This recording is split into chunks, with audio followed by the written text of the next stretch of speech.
Good evening and welcome to this month's webinar, Stop Translating and Start Reading, presented by the North American Cambridge Classics Project and underwritten by Cambridge University Press. I'm so pleased to welcome this evening Stephanie Spalding as our guest presenter. Stephanie's done several webinars for us, and she was also one of the workshop presenters at the summer workshop series last summer. Stephanie teaches at Hamden Hall Country Day School in Hamden, Connecticut, and she also learned Latin from the Cambridge Latin course. And in addition to teaching, she is a writer, she's a podcaster, has many and varied interests. We are going to record this webinar, as you just heard, and if you need a professional development certificate, for this evening's webinar, please email me at training@cambridgelatin.org, training@cambridgelatin.org, and I'll get a certificate to you as quickly as possible. So, Stephanie, let's stop translating and let's start reading. Excellent, let's do it. So thank you for everyone who's tuned in this evening, and thank you to our future viewers who will be tuning in through our online recordings. So I'm so excited to do this presentation. It's something that I think embodies my own journey through to learning about the reading method and my own journey to falling head over heels in love with the Cambridge Latin course. So I'm so thrilled and honored to be able to share it with you. So one of the challenges that we often hear from people who are either thinking about switching to the Cambridge Latin course or who've attended some of our training sessions is, there's a lot of talk of translating. And it's one of the things that we really kind of steer away from because our goal with the Cambridge Latin course is reading. So, and there's a distinct difference. So sometimes I feel like it can be a bit of a shock to the system. So I just want to let you know that I come humbly to share some methods of how you can move away from translating and towards a purer reading method. I know that everybody, has what they feel is best for their students. And if that's, you come from a grammar and translation training, it can be hard to leave it behind because you feel like that's how I learned, that's how my students should learn. So in order to lighten the mood a little bit, I made a meme. So here we have the CLC trainers coming and our grammar translation teachers go in the other direction, like, oh, they're coming, they're gonna yell at me again because I'm translating. So please, hope this will put you at ease a little bit. We are on the same team and we've been through the journey. So thanks for giving us your ear. So we're going to look at how to teach Latin using the Cambridge Latin course without relying on translating. I too, when I was a baby Latin teacher, did a lot of translating in class for homework. That's what I knew how to do. And so that's what I did. And over the years, I've learned how to rely less on translating. I'm not saying I never translate. We sometimes occasionally do, but we are getting to that last and doing a whole bunch of things first. So my presentation will cover three main topics. The first, I just want to go through comparing translating versus reading. What's the difference? What are the difference in outcomes and our motivations for doing that? And then the whole goal here is to help you bridge the gap. Okay, I want to stop translating, but if I don't translate, what am I gonna do? I've got 45 minutes with these kids and I gotta assign them some homework. So what then do we do? So I've got three concrete steps that you can follow to get on the path towards reading. And then I'll conclude with some substitutions, some really practical things you can start this week that you can use to slowly grow this new habit. I know from experience trying to gain new habits myself that radical changes are nearly impossible and unsustainable. So I've got some things that you can do, some focused ideas that you can use to start a transition. If you are in a grammar and translation rut and you hope to go to the reading method, I give yourself like a couple of years to get there, because you've got to learn alongside of your students. So it's possible, and it doesn't have to be painful. It can be very, very fun. That's my thesis. It will be fun. So translation, why the thumbs down? Why is it something that we steer away from? Number one, it focuses on English, and we're trying to learn how to read Latin. So the more time we spend looking at Latin, thinking about Latin, the better. I know from my own experience that if we focus on translation, our students spend a lot of time matching up English with Latin, matching up, not actually reading. Also, it teaches that there is one right answer. It often teaches that there's one right answer. And with literature, there's a lot that's up for interpretation. I want to encourage that in my students, that they are questioning and interpreting the text. They are empowered, in fact, to interpret a text as soon as we start in the Red Book. We're going to start right early in our course, analyzing our text like a book, like a true literary book, a great novel. Translation also focuses, when we're teaching using translation, we often focus on what the students get wrong rather than what they get right. And I still find myself pulled into this vortex. So I'll have my student will render a sentence into English and they'll have everything right, except they translate an imperfect verb as a perfect verb. And in my heart, I want to pounce on that and tell them, oh no, it was. But actually, if they just missed that, then they really got the meaning of that sentence, and it's really not important. And when I focus on what they're getting wrong, which is like 5% of the sentence, instead of what they got right, which is like 95%, then that's just not what I want to do. So I got to be careful of myself about that kind of behavior. This one is a big one. It encourages bad habits. When we are grading and assessing using translation, when we're assigning translations, we are rewarding cheating and memorizing. So when I used to do assign translations, correct translations, and test on the stories that we read in class, my kids would memorize things. Like I said, they'd match up English with Latin. They'd even say, oh, that's the sentence that means this. Like, the last thing I wanted them to do, but that's what they were trying to do to please me to get points. So it was my fault.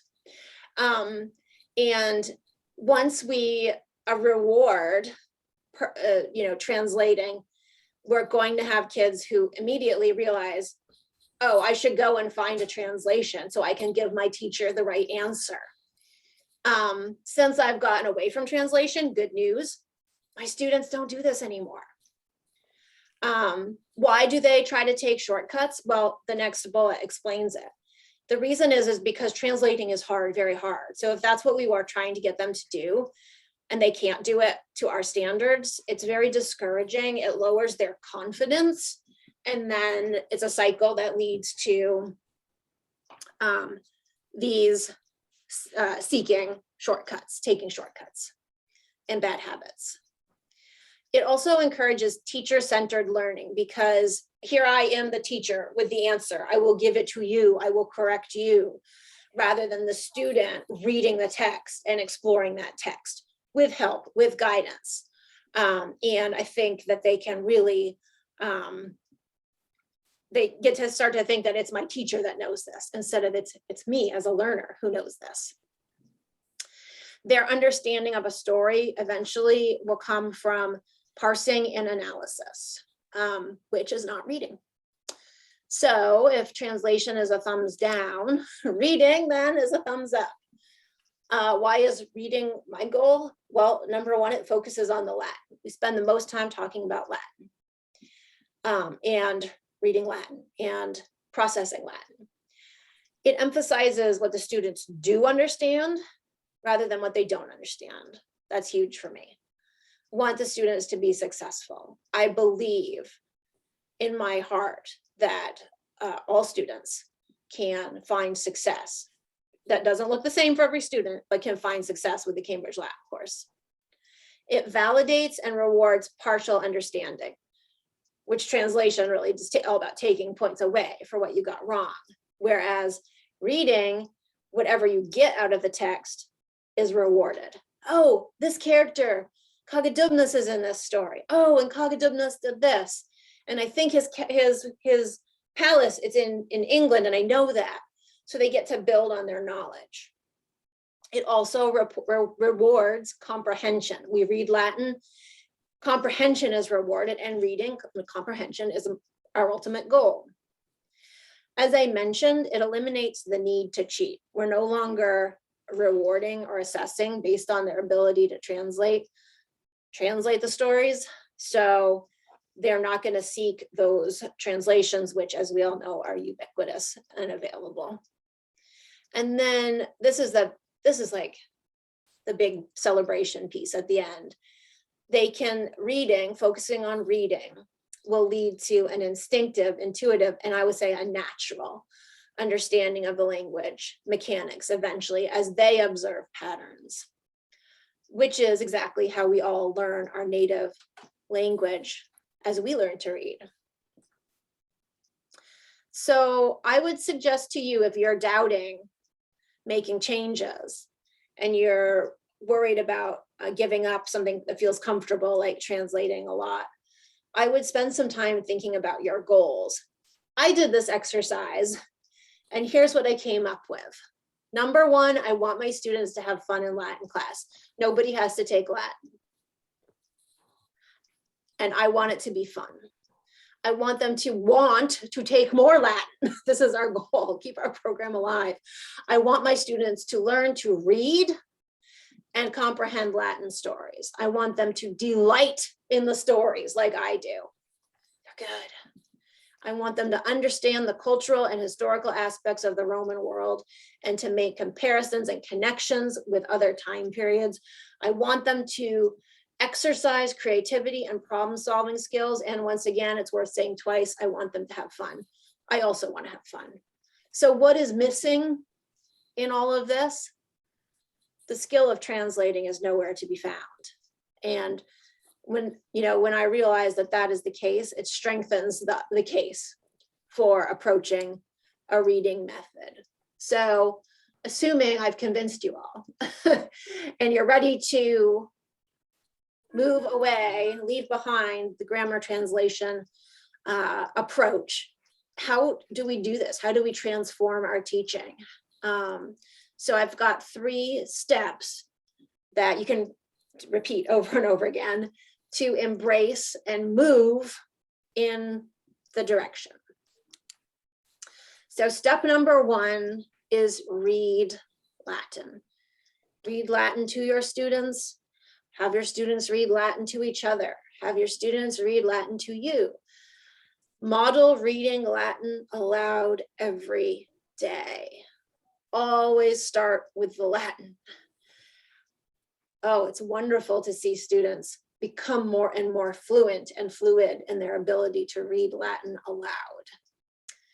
Ask the students to read complete stories aloud, both in class and for homework. I really frequently assign homework recordings where they record themselves reading a story. Sometimes I have them also tell the story in English, but can just be a recording. And it's great practice. Helps their self-confidence and stage fright too. Do choral reading where you read, they read back. Read along with the videos, listen to the videos and the recordings on Elevate. Do every iteration of reading you can possibly think of. And I also like to read with, especially as we get into the 3rd and 4th units, to read with sense chunks to help the students understand that a sentence isn't a grocery list. I model that for them. We read together. We think about, pausing before to set off relative clauses and such. So spending time reading Latin, starting always with the Latin. If we're not reading Latin every day, we're selling our students a bit short. So step number 1, just add it to your daily checklist that we're reading Latin aloud. So that's not too hard, right? That's something we can add without any prep. That's always magic to my ears. So we're doing this without any prep. And the students could feel awkward at first, but then they'll get comfortable. You can also work on a positive classroom community that is supportive. Don't let them correct each other. Don't always think you have to correct them either. Just because they're reading and they trip over a word or don't know how to or say something wrong, it doesn't matter. They'll get better. The more they hear, the more you model, the more they hear the Elevate recordings, they'll learn, they'll improve. My step number 2, focus on comprehension first. So I guess we should say second, because I said read first, but we're going to read the Latin first. And then before we do anything else, before we get to a discussion of language, mechanics, translation, grammar, we're going to discuss the story. What is happening in this story? All the questions. Now, the CLC books have a lot of questions for the stories. Elevate has even more questions for the stories. And we should all be practicing asking questions, prompting them to look for clues in the story. I love to use the phrase, what's the hint word? So for instance, if Salvius is being described, I might say, what is the hint word in this paragraph that tells us how Salvius feels right now? And then they'll look and maybe they'll say, Iratus, and they'll come up with a hint word that describes him. So kind of like think of it as like clues. And then focusing on comprehension in class first, and also first for homework. So there are a lot of different homework tasks that you can assign that will help the students work on comprehension. Some could be doing the questions, answering the questions in the book. I also like to have the students answer some of those questions that are given in the book in Latin. So sometimes I'll have them say, write the answer in Latin from the story, not just in English. You can also ask comprehension tasks, questions on assessments. And we're lucky that the 5th edition teacher membership has the pre-made tests that are 90% comprehension questions. So we can assess for comprehension too. In the past, many of us focus on assessing translation, vocabulary, and grammar. I'm just going to say add on to that to start assessing comprehension. This will be very empowering to your students. If you haven't leaned into this idea of questions, try it. Students get so excited, and make sure that you're asking simple questions and you're building up from there. Early questions would be like, where does the story take place? Who's in the story? Are there any action words or any words that you saw that give you a hint or a clue of what this story might be about? What do we see in the picture that could give us a clue about what the story would be about? All of those things are great comprehension prompts that, again, we haven't talked about translating yet. We're well into a story. We've read it in Latin multiple times. We've talked all about the story, and we haven't done any translating yet. That's okay. My step 3 is, and I think this is probably the most important thing to do to encourage, to get your students to back away from bad habits, is demonetize translation. And of course, by demonetize, I mean it shouldn't be, if any, much of how their grades are calculated. So if we're not going to reward translation, then they're not going to try to cheat on translation. That's a really good thing. It also is not a very good, it's also not a very successful learning activity, these translations. So instead, what can we do? We can have them say, we can ask them to tell you the story in English or explain what it means. I myself rarely, if ever, use the word translate. Here on my slide, I put translate in this like old-fashioned medieval script because I think it is an outdated word. I am trying to reform myself to not use the word translate in my classes. My students will sometimes volunteer the word translate. And I'd say that after working on this for a few years now, I probably have corrected myself, probably like a 95% a success rate as to eliminating the word translate. And for me, it's been a refreshing and positive experience. And I love to use those two phrases. Like I said, tell me the story in English, explain what it means. Sometimes I will say, render it into English. And it's about comprehension rather than the details of the grammar. So these 3 steps: read Latin, and lean into comprehension.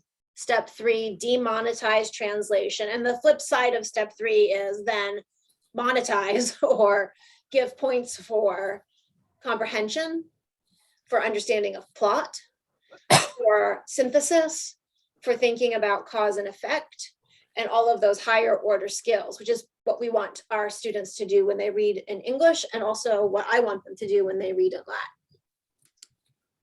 So the last part, we're making good time. We're already to part 3, and this is kind of the fun part. So about a decade ago, a series of books came out, and it was the Eat This, Not That series. And I have one here. This is my prop for the night. My husband found this one at a thrift store.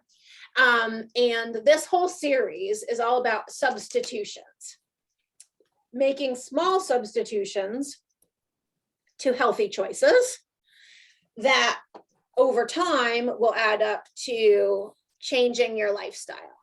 So we're going to not eat this, not that, but we're going to do a teach this, not that. So just like this book purports to teach me how to adopt a healthy lifestyle by making small changes incrementally, we're going to do the same approach to our teaching. We're going to make little substitutions and try things and see what they work. And probably just like this book, if it's going to work, you're going to have to buy in a little, and you're going to have to be brave, and you're going to have to pick a recipe that has ingredients that you've never tried before. And that's okay. You might not like it, but you might love it. So we're going to teach this, not that. So I hope you're on board with me. We're going to go through a few examples of teach this, not that. So instead of assigning homework translations, instead of doing that, try this. Try a variety of homeworks. I always think that when it comes to homework, variety is absolutely a spice of life. Variety, variety, variety. What can we give for homework that is fun, that is not cheatable, that is constructive, that's going to spark curiosity, that's going to bring ideas together? Here are some things that I've tried that I've enjoyed. I mentioned homework recordings. Recordings are fantastic. By the way, if you use Google Classroom as your learning management system, my school doesn't, but I I do on top of our in-school one, just because it's so great. It makes grading homework in general really fast, but especially it's a great way to organize homework recordings. So audio recordings or video, the students can upload them. You can click right through in Google Classroom and you can grade them, listen to them, feedback and grades, and then turn them back to the kids all in Google Classroom. And it's so easy. I used to have an inbox full of recordings, no more, thankfully. So you could have them do a video interpretation of a story. I'll show you one in a second. And you could have them interact with a story. Like I have a student who I gave them for the story where the crocodile hunt, I have them write songs, a ballad about the hunt. And I do various pre-reading or creative writing assignments. We've got a lot of great resources right on the Teacher Elevate with the story worksheets. And like I said, creative writing. So all of these are a real variety of different things that students, they're different. I feel like anytime you do something different, your students will kind of wake up and say, hey, oh, I'm making a video. What's this all about? So I'll show you some of my samples here. This little owl piece, I assigned the students to record a version of the story using their stuffed animals to play the different characters. And they have to read it dramatically. Sometimes they have to do it in English, sometimes they have to do it in Latin, or sometimes I let them do it in English with Latin blurbs. So this is one in Latin with being from Unit 4. So let me just pull it up. Polla filia clementis fortunam suum quaeritur, mater Flavia eam consulari conatur. Quam crudelis est pater meus, qui me sparso nubere iusit, quid faciam mater, non putas me isti seni umquam nupturam esse? Scis me alium quendam omare. O deliciae, noli lacrimare, dura est vita, necesse est parere eis qui nos regunt. So I'll stop it there, but you get the idea. Even just in thinking about how to cast which of their little toys to cast in the role, it is a way of thinking about their characters. She had the big owl be the mom and the little owl be the daughter, Polla. And here is an example of a student who wrote, all the students in my 8th grade class have to write a ballad about the crocodile hunt. So I'll show you one. And I want to say that the previous student, she's a really strong student. This student is a very average student. And he really did an amazing little project here. It's over several nights homework, but I'm really proud of the fact that it gave him a chance to really shine. Very cool. So here we go. Here's his little Venatio ballad. Oh, we're going on a journey. We're heading towards Barbados Estate. He said we'll go where the crocs run, which he calls his favorite place. Oh, we're going on a journey, but the astrologer's thinking otherwise. He wants us to stay home because the sun said no, but I left it off unwise.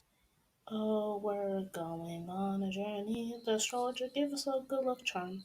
He sparkled in the gazing light, and he said it'll protect us from any harm.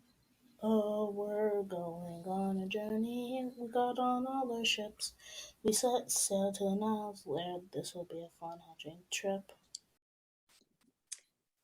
So so some fun assignments. And then in the upper right-hand corner, we have, I have the students also for Blue Book, write as Barbalus to his son, Rufus, his estranged son on his deathbed. So we all know that Quintus is going to deliver a letter to Rufus. Students don't at this point, but they're actually going to write the letter, which is kind of cool.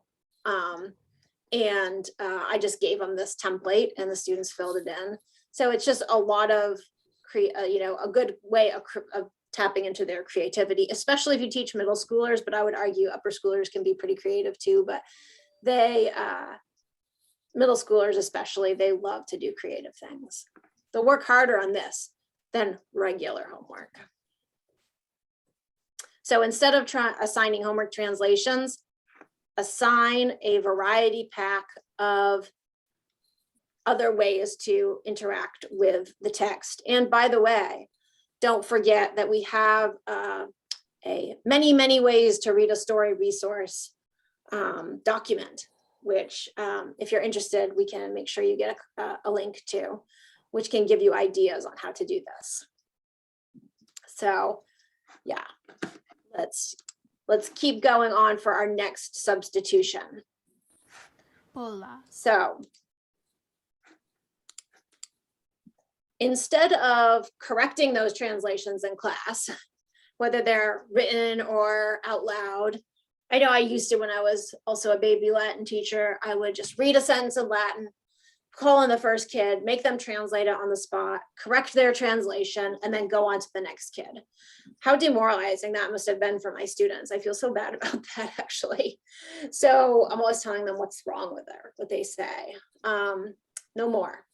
So instead of doing that, so if we're not going to translate in class, then what are we going to do in class? This is a common question that we get asked. So if we can't translate anymore, what are we going to do? We have like 45 minutes that we have to get through with these kids, and I got to fill the time. So what can we do?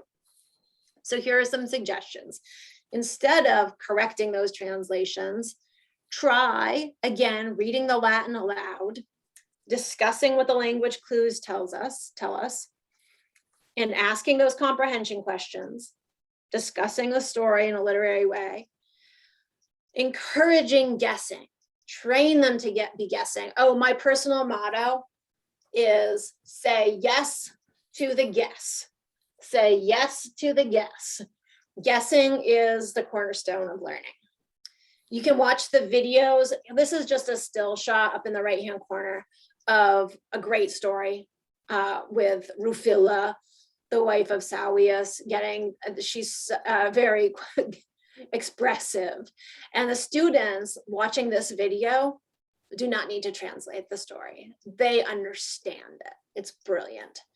Down here in the left-hand corner, I just want to point out the Think tab, the thinking questions. You probably know that there are lots of comprehension questions in the book. On our website at NACCP, under classroom materials, there are also some questions in Latin if you're interested in that kind of interaction with the students. So instead of focusing on correcting translations or having the students produce translations in class, try some of these other ways of interacting with the text. And then if you do end up translating, it should be really the last thing that you're doing, not the first, second, or third thing. Stephanie, we have a question about those think questions. Do you do them live with your students?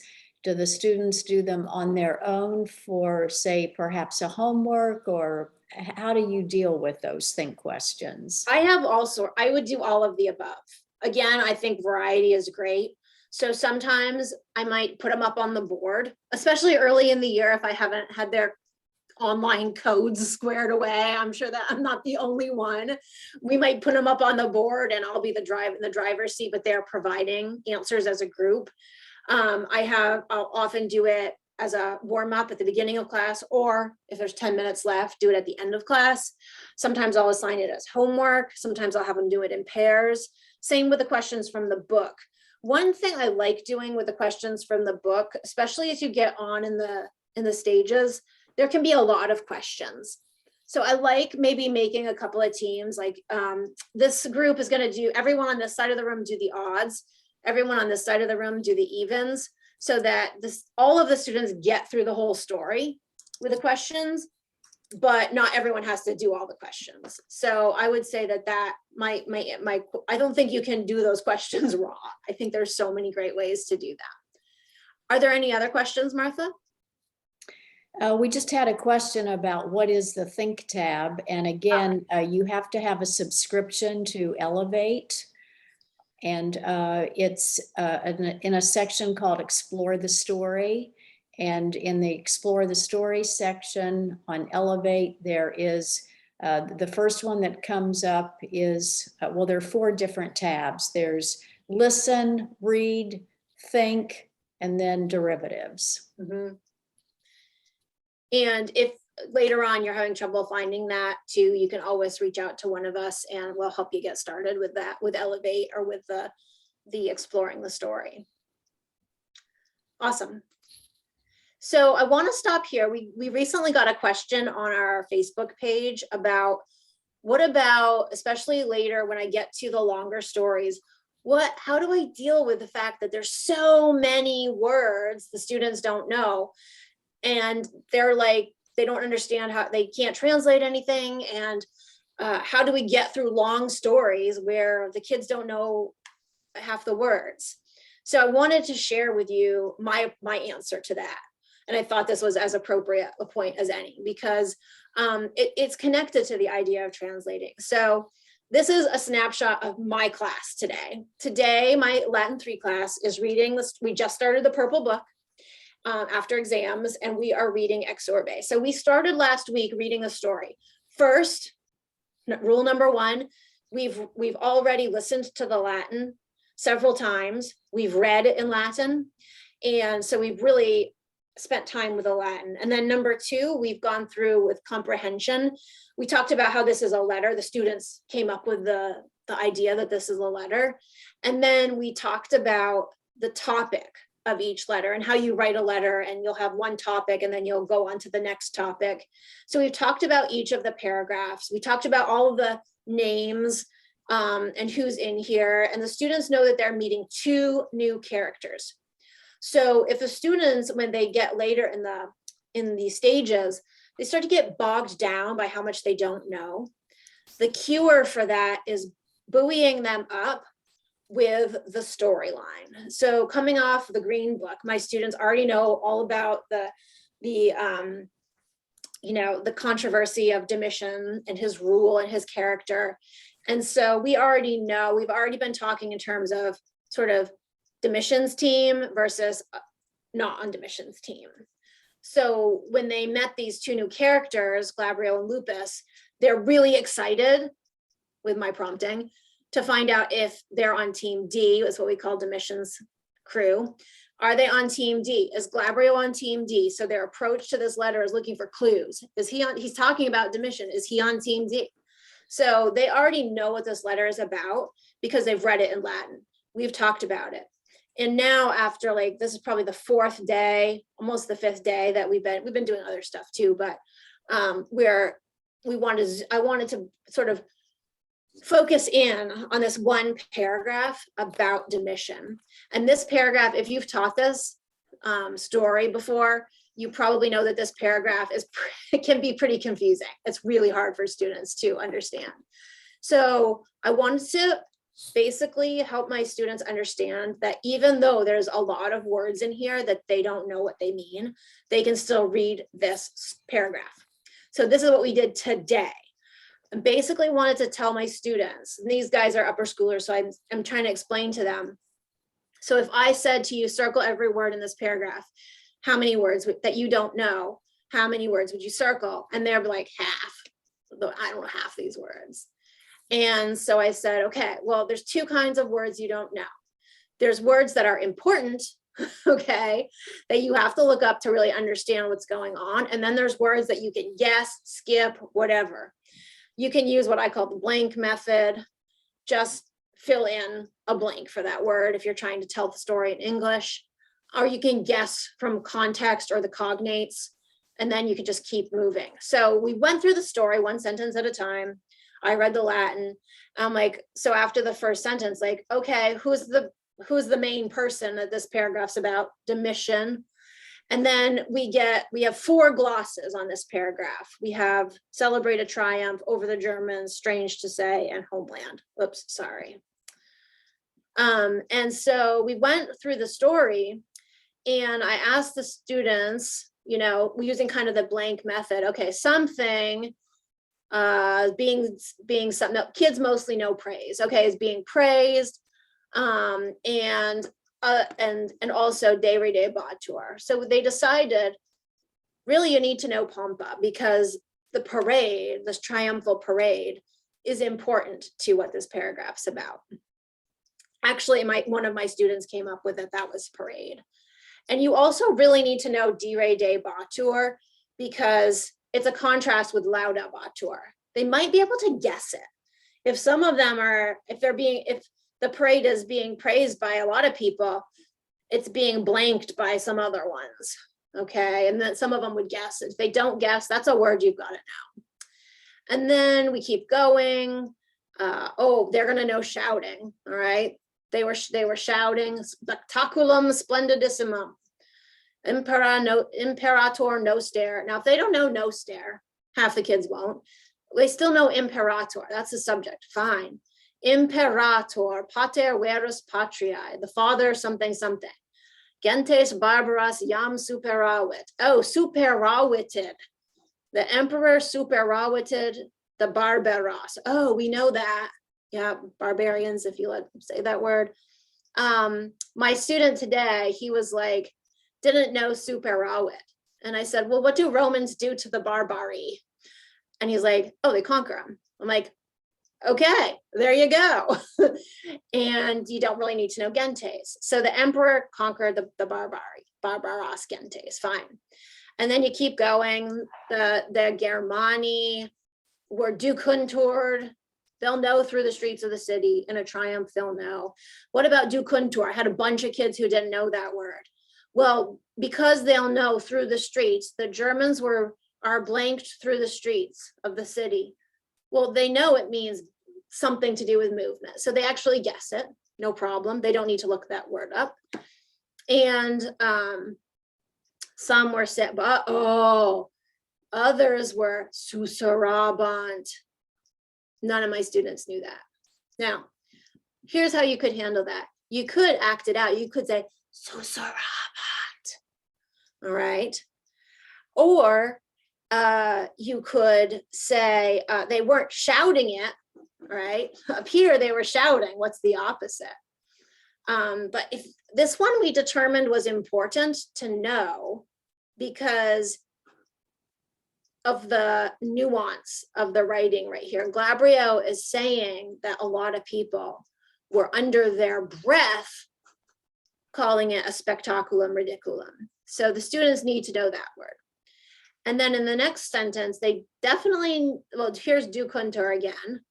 So maybe they've learned it by now, but if not, that's fine too.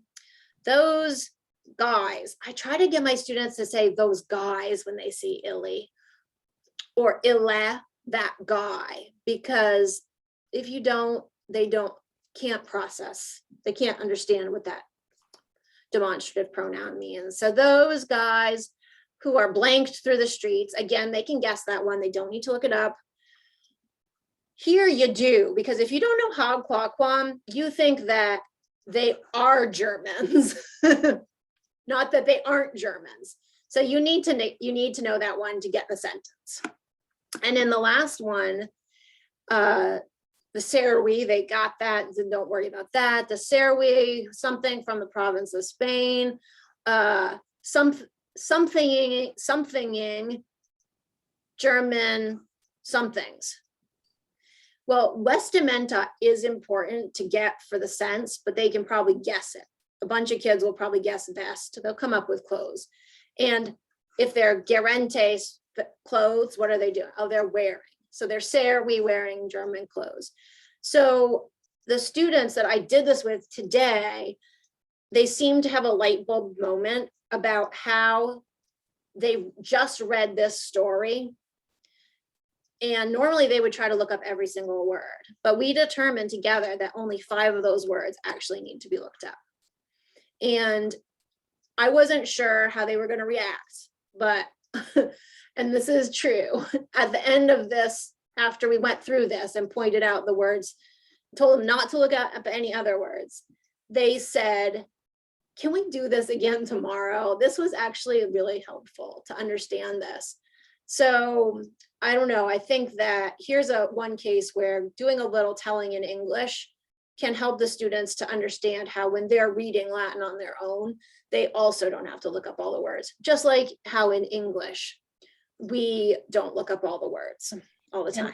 And Stephanie, we had a comment a little bit earlier about a person was confused about the difference between correcting translations verbally and reading Latin aloud and discussing it.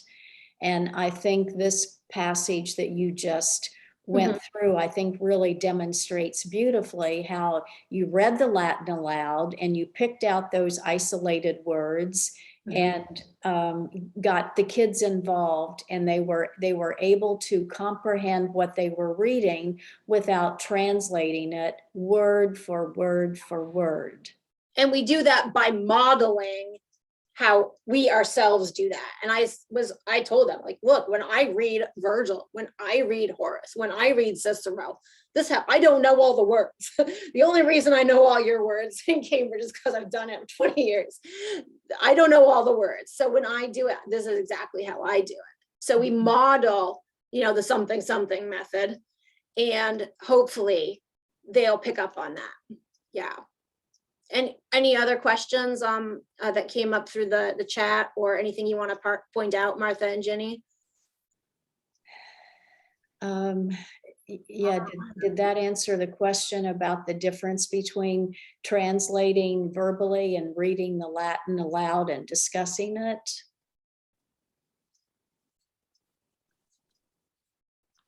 Lydia just asked, could you use this as a pre-reading strategy after previewing vocabulary? I would say you can pre-read by looking maybe at picking out words. When I pre-read, I like to pick out the words we do know. Me too. So we've just picked out the words we didn't know, but we feel are crucial to this, to unlocking of the reading of this paragraph. The first pre-reading I would do, I would flip it. I would show this, maybe I would draw a box around the same paragraph, and I would say, class, no, tell me like what words that you know are clues for what this is going to be about. So I think I would flip it that way. And of course, before I did that, I would read the Latin. And can I just say, I would flip it too. And the one other thing I would do is I would get them to examine the story. What's the title about? What characters do we see that we recognize? Is there anything that, even a phrase or a word? So that I think the assumption when we introduce anything new to students is it's going to have to be unlocked and it's going to be hard.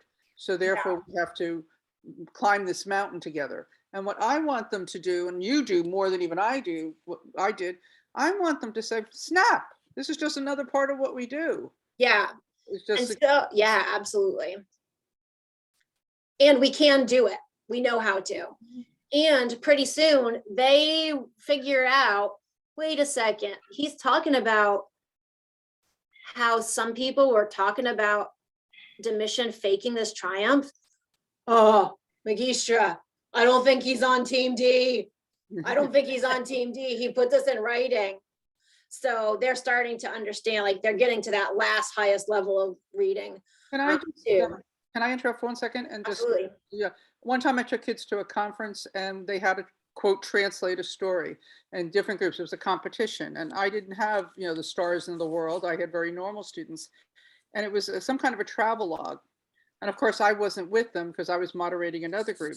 We got back together and I waited for them to annihilate me with how hard it was. And they're like, no, it wasn't bad. And I said, it wasn't? No, we saw it was in a bunch of places. And so noticed that there was the word odd. And somebody else figured out, even before they did any quote translating, that it seemed to be like this person was going somewhere. Yeah. So my kids unpacked it. The kids that I covered started with word one and the dictionaries. Yeah. Right?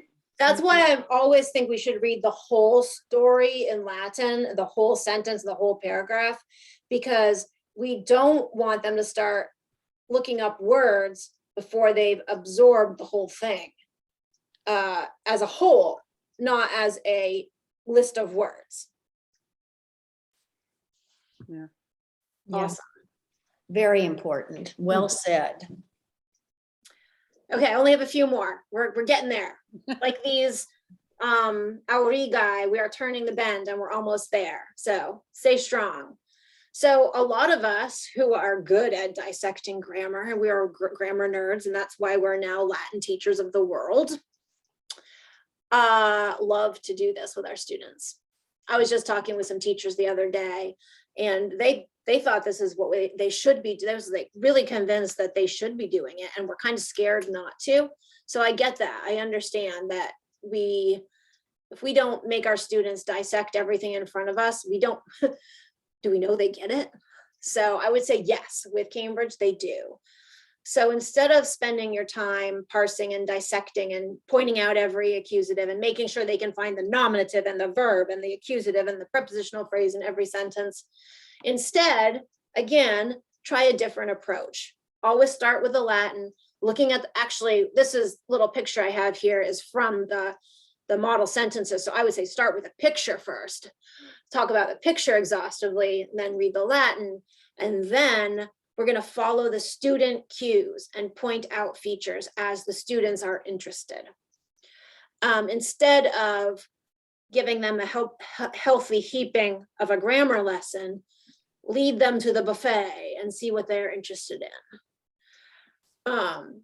Ask questions that encourage the students to intuitively deduce the language patterns. I chose this one because this is the first page of the book, the green book, when they're seeing the future tense. And brilliantly, as always, Cambridge adds, excuse me, Cambridge adds clues to help them understand it's the future without ever teaching the future, which is embedded in the picture, where the guy is kind of like pointing to the future in the picture. But also here where it says duodecim aurigae in circo maximal cras certabunt. So I would ask the students, what, oh my goodness, what will happen in the Circus Maximus tomorrow? And just because of the way I've phrased it, they're gonna intuitively, without even thinking about it, they're saying, oh, they're gonna compete. They will compete. They're going to compete. Oh, and what will the emperor give? Oh, he will give a prize. So by asking questions, call it leading questions if you want to. I'm not ashamed. They are leading. They're giving the pitch that will let the kids hit that ball out of the park. So setting them up so that they are just naturally going to pick up on the pattern. And then you don't actually have to translate it, and you don't actually have to, oh, later in the chapter, you get, oh, remember that funny little thing? It's like, oh, that was weird, bunt, that was weird, bit. Oh yeah. Some kid will probably point out already. He's like, hey, Magistra, is this that future? And you'll go, oh, you figured it out. So instead of you spooning it out to the kids, they're going to come at their own pace when they realize it. I love that. So do I spend time looking at grammar issues with the kids? Yes, of course, we all do. But is it the first thing, the second thing, the third thing? It's down the list. And instead of doing every single nominative or accusative or genitive, I'll pick one thing in a story to point out. Like we did a worksheet last night. And it wasn't about, it wasn't about prepositions, but it had a lot of prepositional phrases. So we looked at prepositional phrases as like the little bonus thing, but it wasn't like the entire class. So just a little sprinkle. I'd say sprinkle in your grammar. And if they take it, that's fine. And if they don't, that's fine. But it's always about the story. And it's always about reading first. I used to give quizzes that would say like, conjugate and translate the imperfect active of to carry. And oh, I feel bad about that. A lot of kids can't do that. Some kids can, God bless them. Some kids can't. But just because you can or can't has very little to do whether you can actually read Latin. So my suggestion is, rather than giving what I call regurgitation questions, having them do lots of forms, endings, memorization. I suggest just try it, see how it works. In context assessments, matching, like this little clip down here in the left-hand corner is actually from one of the tests. And it has them matching up endings, verb endings with nouns. So for singular versus plural. And it's just 5 little questions and you circle. Fine, done. Here's one where I said, instead of doing conjugated, translate, imperfect, maybe we read the story in Palestra, and then I circle celebrabat, conspexit, stabant, and rogawit, and I give them a post-it note, and I say, copy these 4 verbs onto your post-it note. Now if you can, put the English. And if you can't, say yes to the guess. Then I collect them and I say, oh, okay. She gets it, he gets it, doesn't get it, teaches some more, gets it. And I get a sense of how they're doing without getting opportunities for them to really fail. So I like to say, give a lot of low stakes, high frequency assessments rather than these high stakes, low frequency assessments. So matching interpretive assessments. An interpretive assessment could be draw a picture of, we could find the line where a couple of lines, like line 17, where Quintus is showing Milo the nudiscus. We could have them draw a picture of that. We could have draw the picture where the nose gets broken. And by being able to do a little sketch, we could understand if their comprehension is there. And those kinds of little assessments can be very energizing too. Last one, I think this is the last one. Instead of translation tests, which I used to do, that was the only kind of test when I started teaching I gave, was sentences from the stories we read from the book. Thank goodness now we have so many resources. We can do I don't give translation tests anymore. I give these what I call show what you know stories. So for a sort of a summative assessment, I will give them a story in Latin they've never seen before with comprehension questions. We are lucky with stage 5 Elevate. We have, for every stage in the attainment test, we have the stories and the questions. Wow, that's great. We can also take the same story, make up our own questions. We can get the Fabulae Mirabiles and Fabulae Mirabiliores by Kyle Smith Laird, and we can use those also with his comprehension questions, add comprehension questions, and we can give these show what you know stories. I like to do them very frequently to build context. And just like you were saying, Jenny, my students get to the point where they're like, yeah, it's reading stories. It's what we do.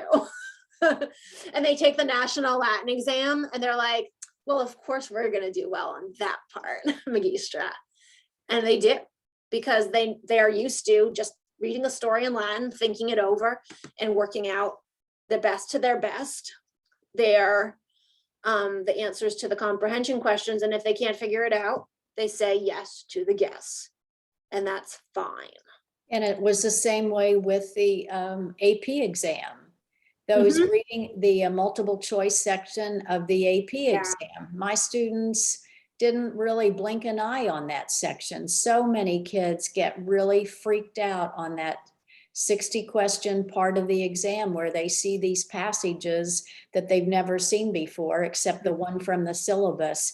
But yet, if they've been reading Cambridge Latin for 3 years, it's just not that big a deal. I love it. And it's confidence building. That's what we want them to feel confident. I was just going to say, I think the biggest problem I had when I started with this all those years ago was to get out of my own way. The part of me that wanted to do it right and make sure they knew every painful little detail, because I'd been trained at CUNY's Summer Institute, which is all about grammar detail, just felt guilty that I wasn't doing it right. Or someone else would get my students and be, oh my gosh, she didn't teach them the such and such. And by the way, that happened. A girl went to college and she didn't know the passive paraphrastic. She was the only one that could read it and understand what it said. She just didn't have the label. Mhm. So when I'm apologizing to her, she's like, Blas, I know I was the only one that could do it. I'm just telling you I didn't know the name of it. So Ah, yes. I had to get out of my own way a lot. Yeah. I mean, we know how we were taught, and we feel like to be good stewards of that, we have to teach in that way. And thank goodness, as open-minded people, we've been able to learn this system that for us has worked better and has also been so joyful. And it's holistic. It's what we, the reason Cambridge was developed was so kids could read first century AD material and other Latin, and learn about a culture that's influenced for both the good and the bad, many other parts of history, Yep. So just to wrap up, my final thoughts is give yourself time, experiment, learn, try stuff. It's a journey. I mean, I'm still learning.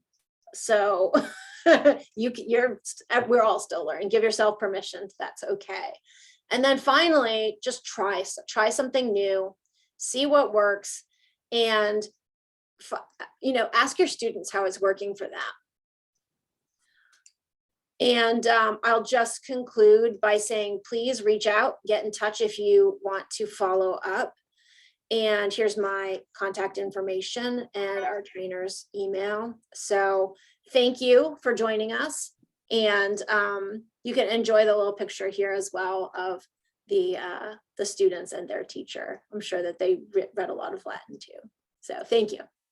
Yes, thank you, Stephanie. And for those of you who are new at this, we certainly hope that you've enjoyed this and that you will take some of her suggestions to heart and give it a try and just get out of that translating every sentence, every story mode.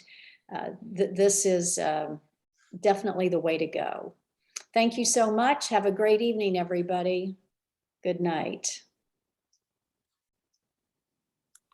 Good night, everybody.